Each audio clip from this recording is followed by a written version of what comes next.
బలవంతులైన వారు మరణిస్తూ ఉన్నారు. ఎందుకో దేవుడు మనల్ని ప్రేమించి బలహీనులైన మనలు ఎన్నో అనారోగ్యాలు మనలో ఉంటున్నా కూడా, ఏ యోగ్యత ఏ మంచితనం మనలో లేనప్పుడు కూడా దేవుడు ఎందుకు మనలను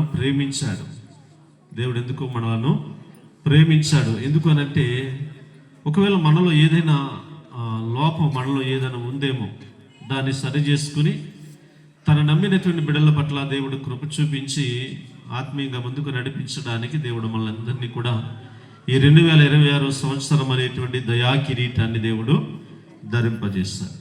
దేవుడు ఇచ్చినటువంటి ఈ ఆరోగ్యాన్ని బట్టి మొట్టమొదట మనము దేవునికి కృతజ్ఞతలు చెల్లించాలి.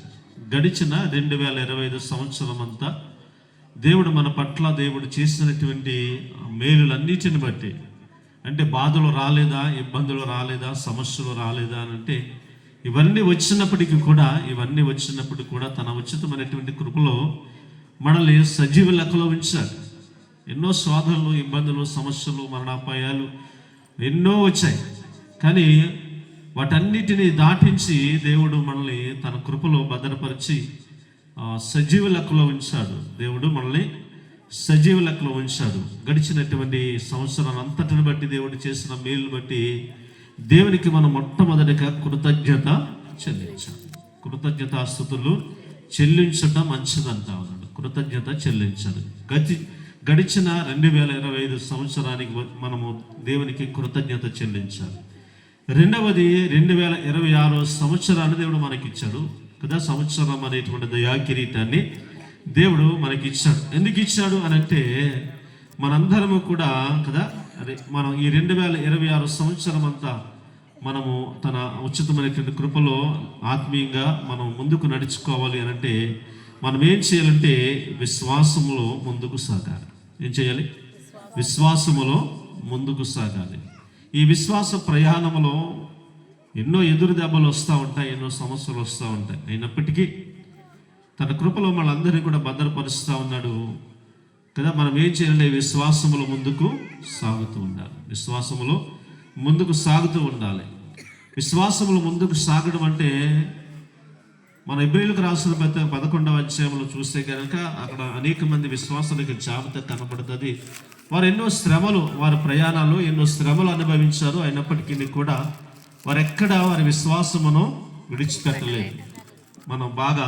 మనకు బాగా పరిచయం అనేటువంటి మోషేను మనం జ్ఞాపకం చేసుకుంటే, దేవుని కొరకు బ్రతకడానికి ఐగుప్తు ధనాన్ని విడిచిపెట్టి, లోక భోగాలు విడిచిపెట్టి, సుఖాన్ని విడిచిపెట్టి, విశ్వాసముతో దేవునితో నడవడానికి, శ్రమలు అనుభవించడానికి నేను వచ్చాను అని మోషే చెప్తా ఉంటాడు. ఆ 11:24 వచనములు. మోషే పెద్దవాడైనప్పుడు కదా విశ్వాసమును బట్టి ఐగుప్తు ధనాన్ని విడిచిపెట్టాడు, సుఖభోగాలు విడిచిపెట్టాడు. దేని కొరకు నడుస్తున్నాడంటే విశ్వాసముతో ముందుకు నడుస్తూ ఉన్నాడు. ఈ విశ్వాస ప్రయాణంలో మోషేకు ఎన్నో ఒడిదుడుకులు వచ్చాయి, ఎన్నో ఇబ్బందులు వచ్చాయి, ఎన్నో సమస్యలు వచ్చాయి. తన ప్రజలు నడిపిస్తూ ఉంటే తన మీద ఎదురు తిరుగుతూ వచ్చారు. అనేకమైనటువంటి సమస్యలు వచ్చాయి.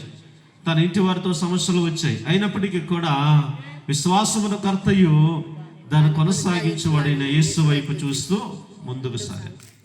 అట్లానే మనం కూడా ఈ 2026 సంవత్సరం అంతా కూడా విశ్వాసముతో ముందుకు మనము సాగాలి.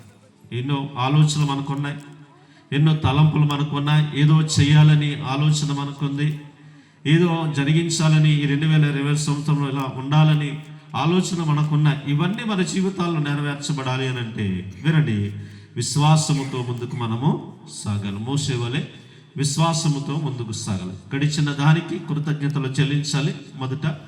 రెండవది 26 సంవత్సరాన్ని దేవుడు మనకిచ్చినందుకు విశ్వాసముతో ముందుకు సాగాలి. మూడవది దేవునికి విధేయత కలిగి ఉండాలి. దేవునికి ఏం కలిగి ఉండాలి? విధేయతతో నడవాలి. విధేయత కలిగి ఉండాలి. విధేయత అంటే లోబడటం. విధేయత అంటే దేవునికి లోబడాలి. విధేయతలో ఎన్నో ఆశీర్వాదాలు ఉన్నాయి. ఇస్సాకు దేవునికి విధేయత కలిగిన వాడు. తండ్రి అయిన అబ్రహాము దగ్గర కూడా విధేయత చూపించినటువంటి వాడు ఇస్సాకు. తండ్రి దగ్గర విధేయత చూపించిన వాడు, దేవుని దగ్గర విధేయత చూపించినాడు, కుటుంబం పట్ల విధేయత చూపించిన వాడు. అందుకే ఇస్సాకు విధేయత కలిగిన వాడు కాబట్టి కష్టాల్లో కూడా 100 ఫలాన్ని కదా ఏం చేస్తాడు, పొందుకున్నాడు.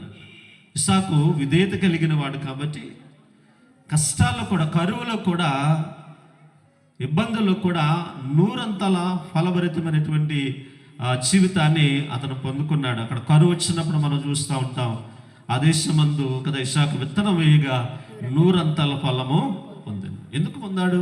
విత్తనం వేసిన దాన్ని బట్టి కంటి కాకుండా విధేయత కలిగి ఉన్నాడు కాబట్టి. నువ్వు ఎక్కడికి వెళ్ళకూడదు, ఇక్కడే ఉండాలి, నా మాటకు లోబడాలి అని దేవుడు మాట్లాడినప్పుడు అక్కడే ఉండి దేవునికి విధేయత కలిగి ముందుకు నడుస్తున్నప్పుడు 100 ఫలితాన్ని ఇస్సాకు పొందుకున్నాడు. అట్లా మన జీవితాల్లో కూడా ఈ 2026 సంవత్సరం కూడా మనం ఎప్పుడైతే దేవునికి విధేయత కలిగి ఉంటామో, దేవుడు మనం చేసే ప్రతి ప్రయత్నంలో, మన ఆలోచనలో, మన ప్రయత్నాలు అది దేవునికి అంగీకారమైనది అయితే గనక ఖచ్చితంగా 100 ప్రతిఫలాన్ని కదా నేను దేవుని యొక్క వాగ్దానం సెలవిస్తా ఉన్నాడు. మునుపటి కంటే అధికమైన మేలులు నేను మీకు చేసేదనని దేవుని యొక్క వాగ్దానం ఉంది కదా.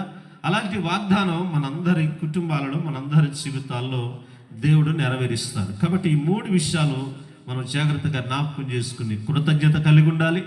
2వది విశ్వాసంతో ముందుకు నడవాలి. 3వది విధేయత కలిగి ఉండాలి. దేవుని మాటకు లోబడుతూ ఉండాలి. దేవుని సేవకుల మాటకు లోబడుతూ ఉండాలి. అలా లోబడి మనం ముందుకు సాగుతున్నప్పుడు ఇస్సాకు వలె మనల్ని వర్ధింపజేస్తాడు. మోసే వలె మన విశ్వాసాన్ని కొనసాగిస్తూ ఉంటాడు. అలా ఈ 2000 సంవత్సరం అంతా కూడా దేవుడు మనందరినీ కూడా విశ్వాసంతో ముందుకు నడిపించి ఆత్మీయంగా బలపరిచి దీవించును గాక. ఆమేన్. చిన్న ప్రార్థన చేసుకుందాం.